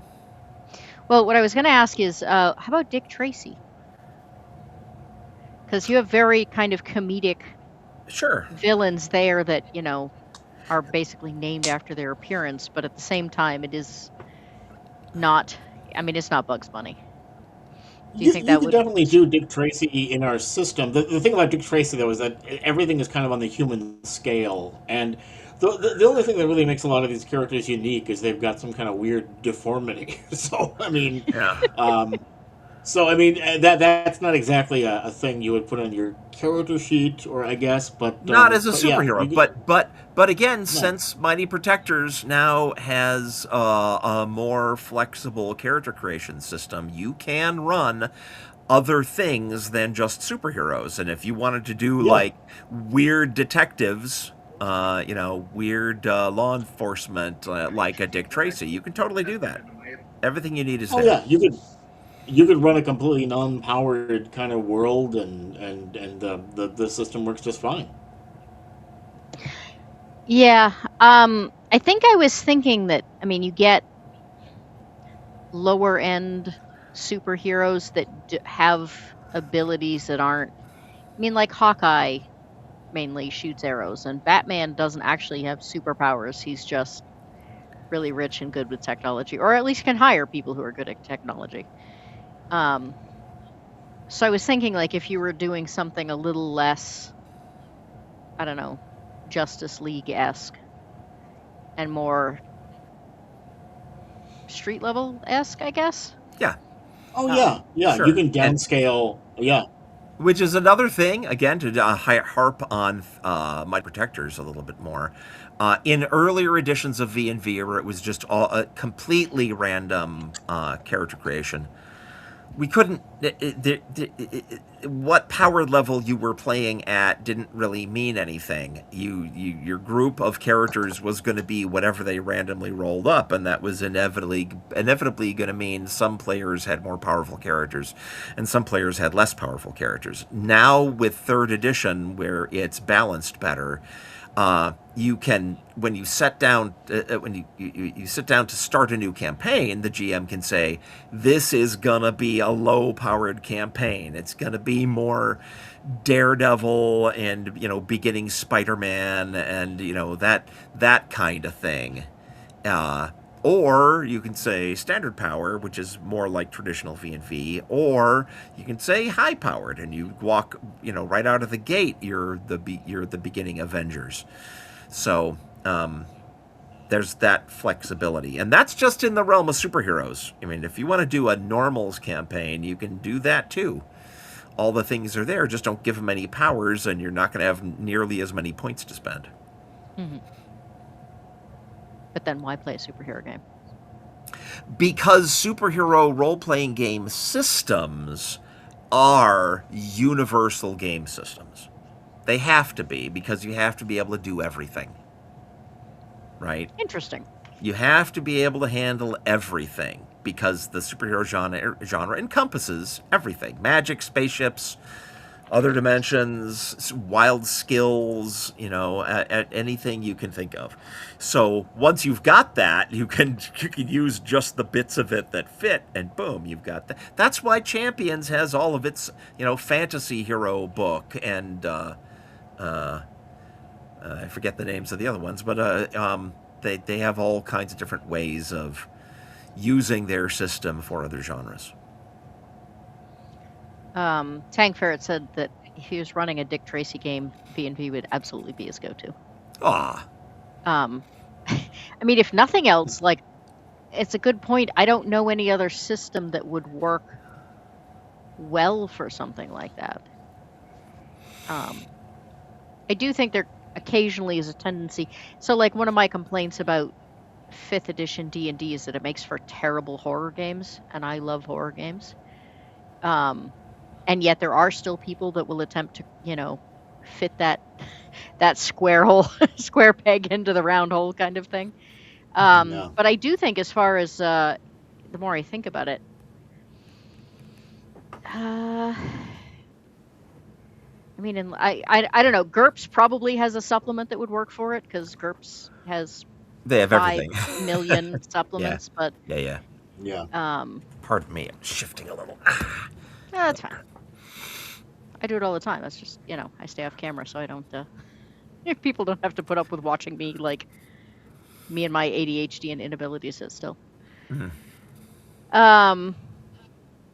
Other things you would like us to know about the new edition, especially,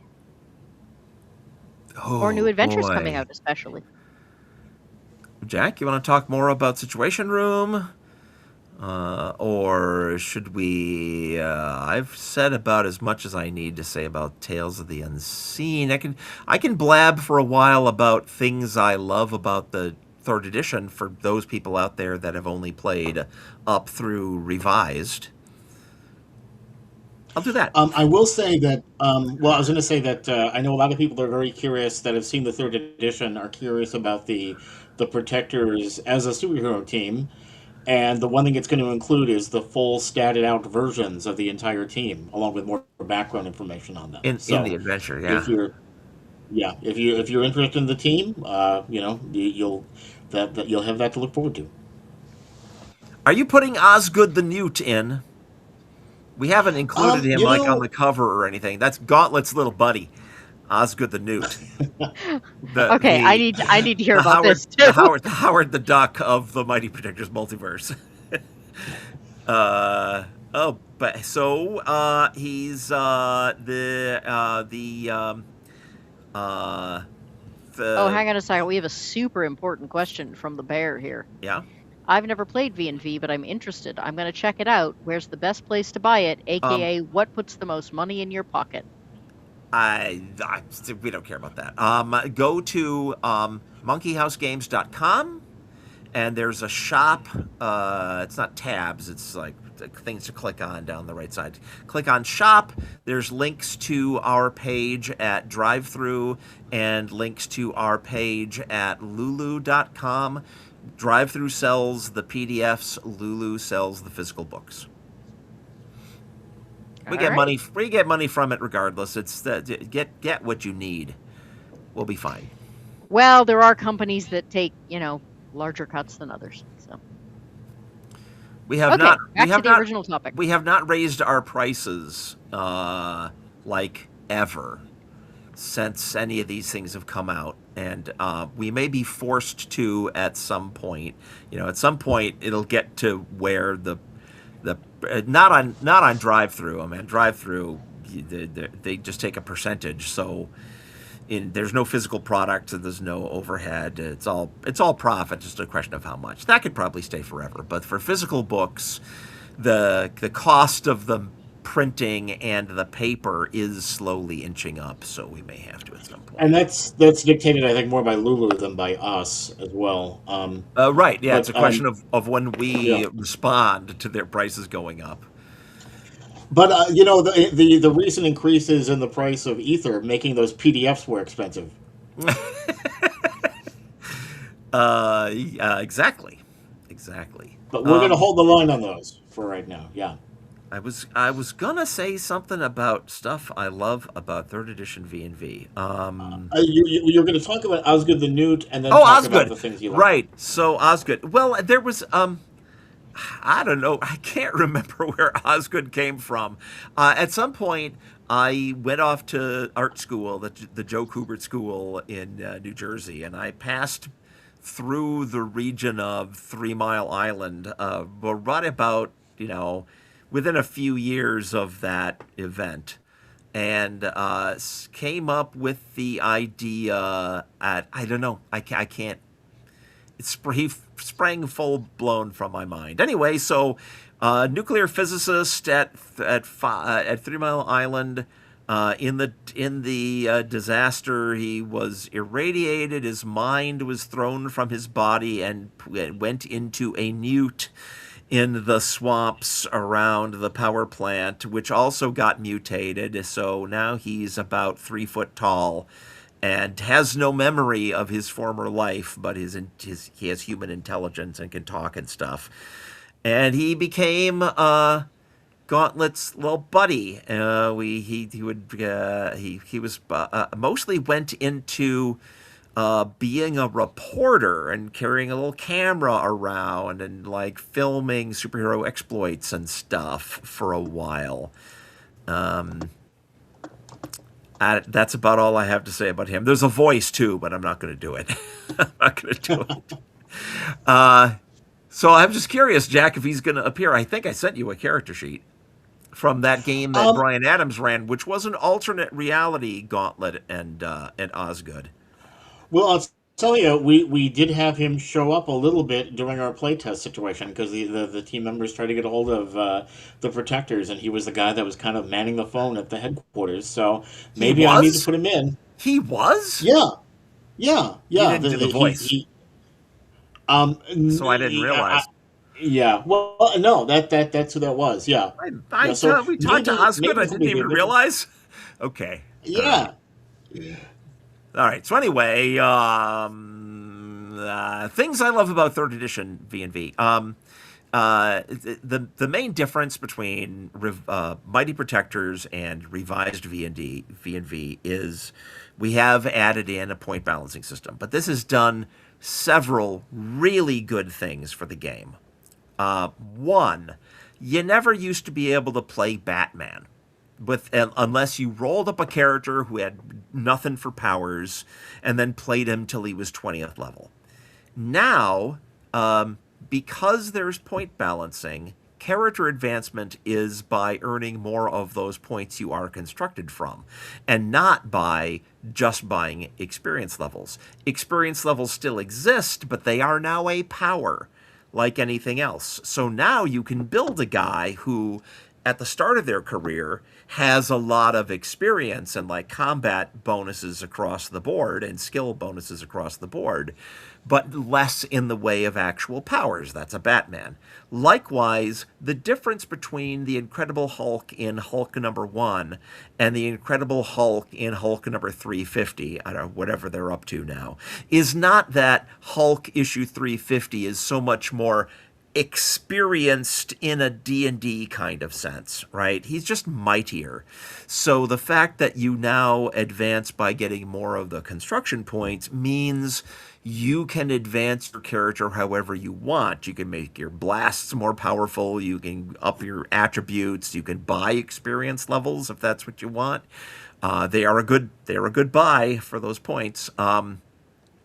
So it makes it makes a wider range of characters make sense, and wider range of kinds of advancement make sense. That's one thing. The I, I, Yeah, I predict something that you're going to be mentioning eventually. vehicles. Uh, Vehicles. Yeah. Okay, so Vehicles and basic. uh, also there were a lot of things in earlier editions of V and V which were just like make something up powers, magic spells, make something up, vehicle, make something up, psychic ability, make something up, right? Well, that's it's really not us living up to our responsibilities as game designers. So now there are either at least a list of suggestions for things that you could take for those for those things you used to be able to just make up, like um, wall crawling is now in the game as one of those options under one of those powers, and super leaping is now in the game as one of those options. For other things, we've given you tools to build things. Like for magic spells, there is now a new ability called Arsenal, which is simultaneously usable for like a D&D spell book, where before the adventure I read my sorry, bumped my thing. Before the adventure, you read your spells and memorize them, and now you're ready to cast, right? Or Batman's utility belt. Before the adventure, you load it up with the cartridges of this and that and the other thing that you think you're going to need. That's arsenals. But vehicles are just like my favorite thing. The more character points you have in the vehicle power, the bigger the chassis of that vehicle. And that is like movement spaces you lay out on a grid, and lay them out in the shape of the floor plan that you want, and then you start filling up that available space with machinery that generates character points of abilities. So, like, here's the engine in my car that gives it the speed power, and the bigger the engine, the more points of the speed power, the faster it can go. And you got to leave room to walk around inside. You got to put in like chairs for you and your passengers. If it's a big enough vehicle, you might want staterooms or a galley or meeting rooms on board for that kind of stuff. So it's super fun, and and because you wind up with a deck plan that's built at game scale, once you've got that deck plan, you can slap it down on the tabletop and move your miniature figures or counters around on it. It just integrates beautifully. And because you know the size of each of the pieces of equipment that give your vehicle its powers, you know how many hit points those pieces of equipment have. There's a little table, right? So, guy's driving away. Well, put a lightning bolt through his engine block, right? Called shot on the vehicle. Do your damage. Gets through the bits of armor that vehicles might have. And then do damage to the engine. Was it enough to shut it down? Yes or no? So it's just great. Yeah. Just to clarify that I understood this because I was trying to keep up with chat at the same time. So like in real world terms, my old farm truck has no points in speed, but can haul flipping anything. Can it move at all? Can it move at all? I mean, for the moment, yes. I don't know how much longer that'll last. It can't haul anything if it can't move. It could put things no, but I mean, like, which reminds me, it might be, if it can't move at all, it might be a base, because bases are built with the exact same system. They're just a lot bigger because they have a disadvantage. You can't give them any movement powers. But what you would do probably, for very, very low number of points, is you would build a vehicle and then give it the disadvantage low tech, which makes a relatively normal sized engine be that much less effective, because there's some math and you figure out how many character points of speed you have, and then it'll putt along instead of zipping down the highway. Yeah, it still has crank window. It is definitely low tech.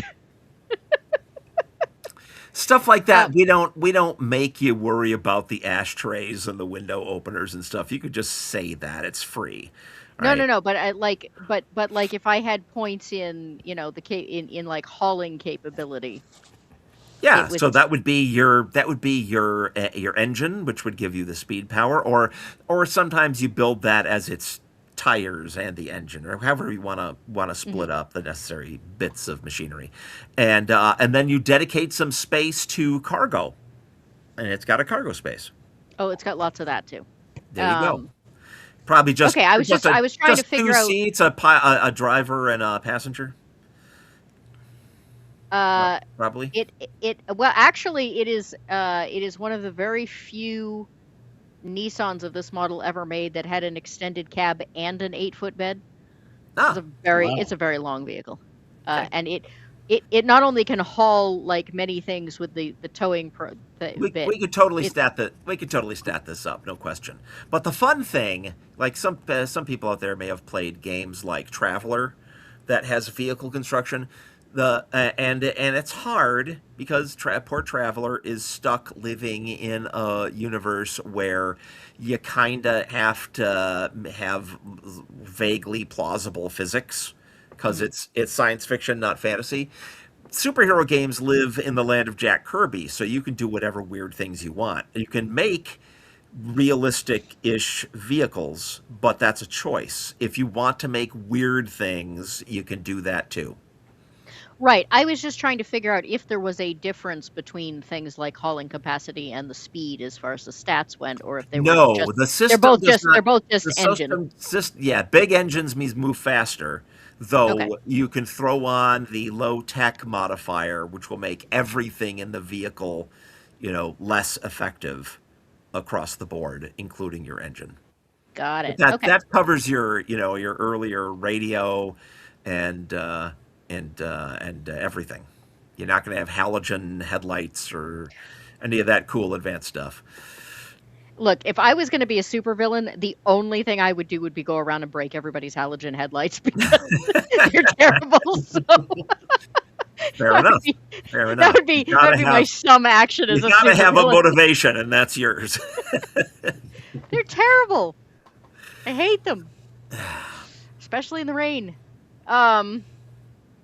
Okay, well, I do want to give you guys a chance to talk about where you're going to be and other things you're going to be doing, and we're about 15 minutes before close up here, so Where can people find you? What have you got coming up? Events you're going to be attending? Conventions? Other interviews? Where can people find you? Jack, Jack, you want to go first? you got to go first, man. I got nothing till next year. No, that's not Yeah, true. I'm No, but please go first. Go first. okay. Yeah, I've got a couple of events that I'm going to be at later this year, and let me get my info pulled up here. Yeah, the first one is going to be FlatCon, the 25th anniversary. That's going to be in Bloomington, Illinois. I'm going to be there. I've got an event that's going to be going on Saturday, the 10th of October. So it should be online at their website for the con right now. If you want to sign up online, you can sign up for a spot in my adventure right there. But if you miss me at FlatCon, RockCon in Rockford is going to be November 6th, and I'm going to be there on Sunday, starting at 1 p.m., which is the Friday, November 6th is when the show opens. My game is Sunday the 9th. So yeah, again, I think the event is on their website. You can go sign up there. And again, we'll be playtesting elements of my introductory adventure for Mighty Protectors, which the working title is Situation Room. Originally, we were going to call the monster book the Abomination Realm. We've changed it to a new title, which I actually like better: Tales of the Unseen. And but it's going to be Situation Room, but maybe by the time it comes out, it'll change. But yeah, we'll be playing in my introductory adventure for those two places. There's another con coming up early next year that I'm going to be at too, and maybe I'll be showing up other places. So keep an eye out on our Facebook pages, and we'll let you know. Okay.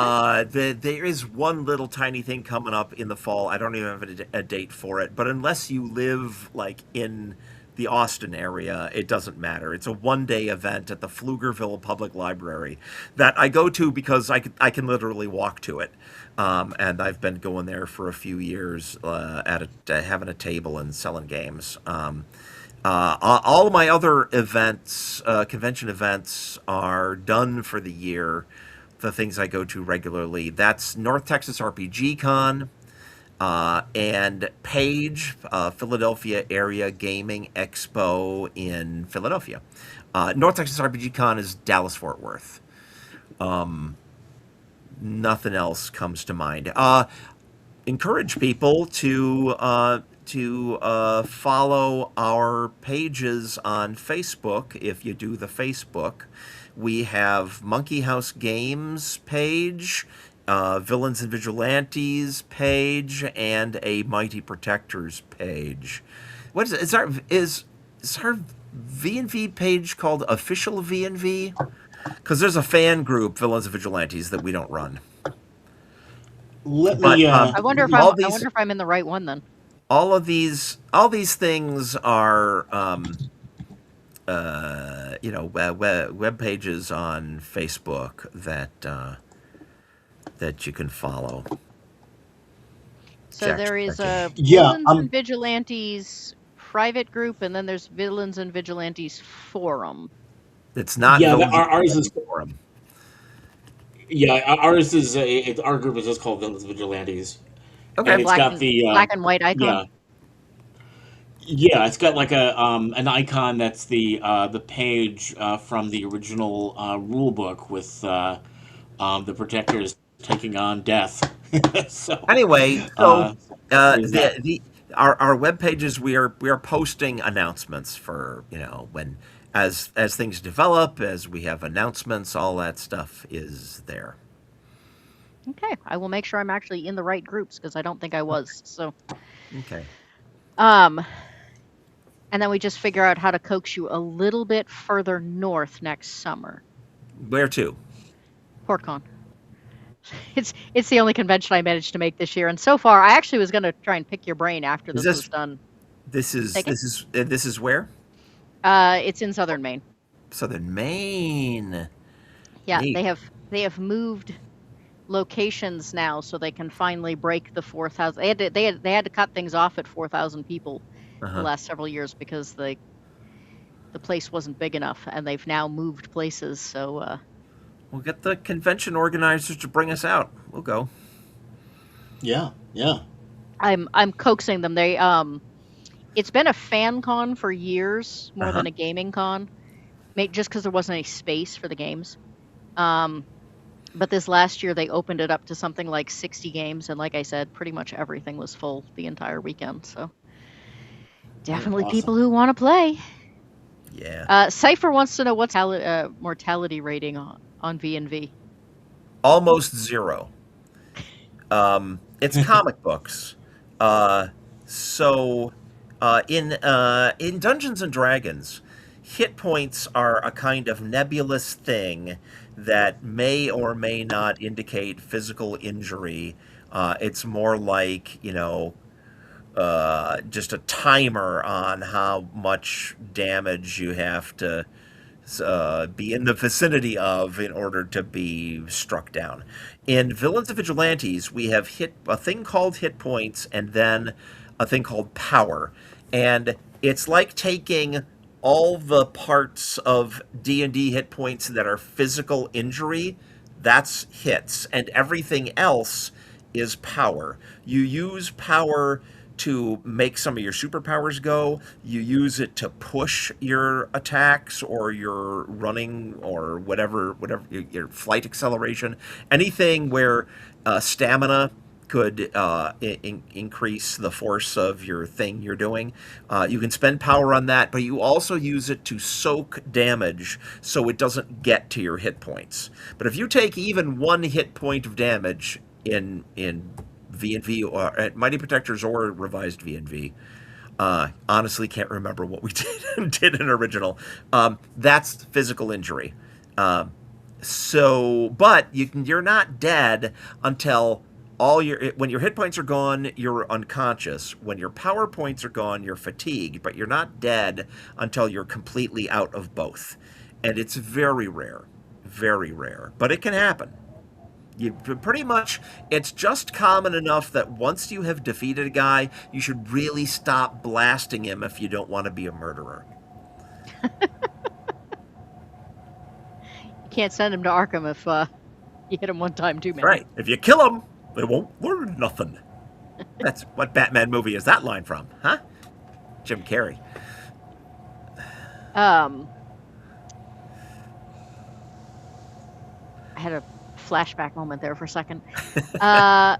Okay, so any other last minute questions from the chat? Any other things that you guys are doing you'd like to know us about? I think we have a Discord. That's Monkey House Games on Discord. But you can't just join it. You need to contact us through Facebook and we'll get you an invite. What else we got, Jack, that we need to talk about promotionally? I think it just occurred to me. I think Eraser had. Oh no, Eraser is Eraser still here? I noticed there weren't a lot of links popping up, so I'm gonna try and plug some of those in. Okay. We can, if you want to add that, we can send that to you. Sorry, say that again. Yeah, I was gonna say if you need a link for our stuff, we'll send that to you. I haven't looked and seen what all the other links that have been going up in the chat where they're going. So. I'm just putting the Facebook groups up now. Oh. Okay. Eraser just showed up to put the actual website in, so I've got the 2 Facebook groups in. Okay, great. Thank you, Eraserhead.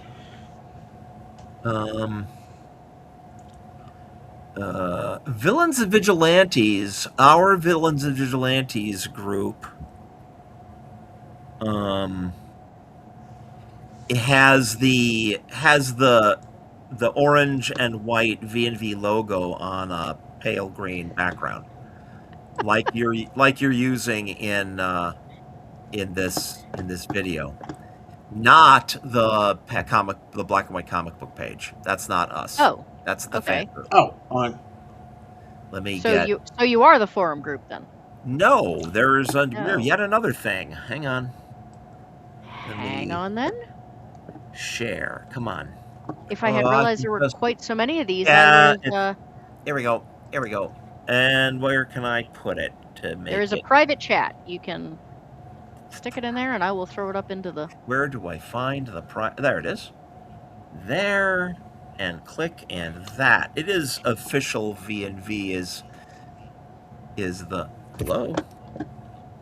Yeah, EVMux has many things it's capable of doing, but it sometimes finding them. I typed it. Oh, that's a search bar. That's not where I put it in. Where do I type what I want to say in the comments? Where does that go? You have to put it in the private chat because I'm YouTube... in the private. I thought. There should be a group. Comments. Oh, comments. Comments? Nope, comments is public comments, and YouTube gets mad about that. I am so confused. I thought I had it. I click on the thing that says private chat. It gives me a search bar. There's no. You're not seeing a group. There should be a little group thing. Oh, group. I click on group. Got it. That's what I didn't do. Okay. Boop. Boop. There you go. Ta-da! That's us. The other one is there are 2 fan groups. All right. By the looks of it, there's a lot more than 2. So I was just saying, I would have. Who knows what AI has been up to? I would have dropped this stream in a lot of places. If, those don't count. I don't know that. I don't know. A lot of these look awful active to me. Okay. Though this one is Vigilantes and Villains, so that's probably not. All right, we found. Eraser says, "I blame EVMux." Eraser, you blame EVMux for everything. Cypher said, "I mostly play Call of Cthulhu, where a TPK is just Thursday." Yes, so Villains and Vigilantes would be quite a change for you. All right, I want to. Not about killing anybody, so that's not very fatal. Right, exactly.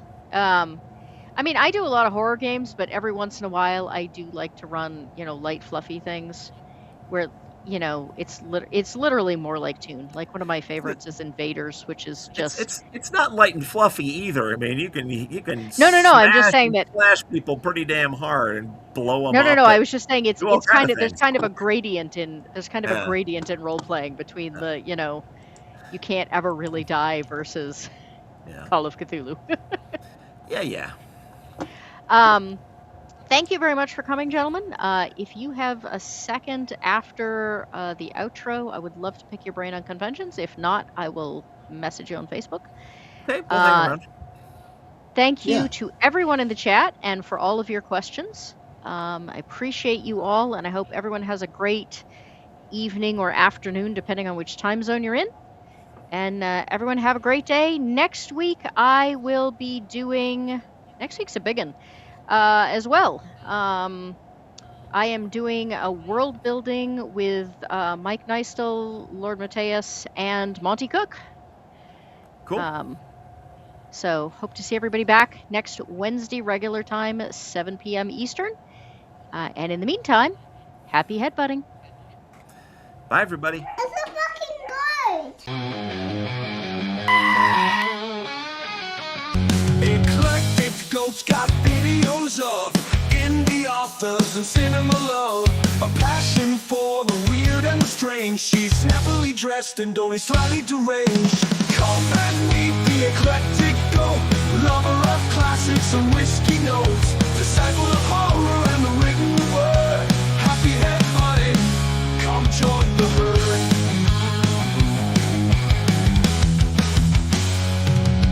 Shows might be a little improper. We've got real zombie, fake whizzes the otter, pizza in one hoof, glass in the other, deciding which role-playing games we will cover.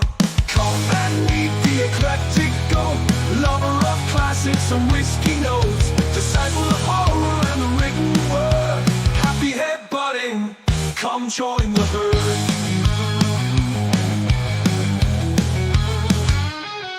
Got a thing for black and white screens, crappy horror with low budget scenes, the history, spits out the lore. Time for another whiskey pour. Come and meet the eclectic goat, lover of classics and whiskey notes, disciple of horror and the written word. Happy head buddy, come join the herd.